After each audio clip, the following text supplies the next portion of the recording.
Hello everyone, welcome to my channel. আশা করছি সবাই খুব ভালো আছো আর আমিও খুব ভালো আছি। ঘড়িতে এখন প্রায় ভোর 6টা মতো বাজে। আজকে ব্লগটা আমি এখান থেকেই স্টার্ট করছি। এত সকালে ট্রেনটা দেখো একদম পুরো ফাঁকা। আর এটা হচ্ছে নামখানা লোকাল। আমি নামখানা থেকে উঠেছি আর বাইরে দেখো প্রচণ্ড বৃষ্টি হচ্ছে। এই বৃষ্টিতে আমি ট্রেনে করে কোথায় যাচ্ছি জানতে হলে ভিডিওটা কন্টিনিউ শেষ পর্যন্ত দেখতে থাকো। দেখো ট্রেনে পুরো ভর্তি হয়ে গেছে, কত ভিড়। এই তো আমার মা আর কাকিমা বসে আছে সামনেই। আমি কোথায় যাচ্ছি বলো তো, তোমরা কি কেউ বুঝতে পারছো? এই দেখো আমি শেওড়াফুলি চলে এসেছি। শেওড়াফুলি থেকে জল তুলে আমি নিয়ে যাব তারকেশ্বর। আমরা গেছিলাম শ্রাবণ মাসের শেষ সোমবার। প্রচণ্ড ভিড় ছিল রাস্তায়। এই যে দেখো একজন জল খেতে দিয়েছে, অনেক খাবারও খেতে দিয়েছিল। সব কিছু আর ভিডিও করা হয়নি কারণ প্রচণ্ড রাস্তায় ভিড় ছিল।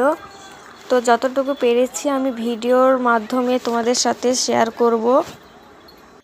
আর আমি কাঁধে ব্যাগ নেইনি, আমি আমার গলায় ছিল ব্যাগ, আর তোমাদের দাদা ব্যাগ নিয়েছিল, তো তাই হচ্ছে আমি আর নিতে পারিনি।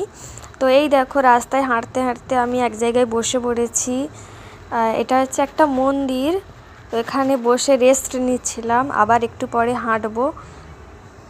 এই মন্দিরের চারপাশটাও খুব সুন্দর দেখার মতন। আর এখানেও অনেকেই বসেছিল। আর এখানে পুকুর আছে, এই তো পুকুর। এই পুকুরে হচ্ছে আমরা একটু হাত পা চোখ মুখ ধুয়ে নিচ্ছিলাম কারণ অনেকটা পথ হেঁটে এসেছি। আমাদের রেস্ট নেওয়া হয়ে গেছে, পৌঁছে গেছি আমাদের মূল পর্বে। ডাকাতকালী মন্দির পৌঁছে গেছি এত কষ্টের ফলে। তো আমি আগেই বলেছি প্রচুর ভিড়। এই দেখো কত ভিড় এই মন্দিরে।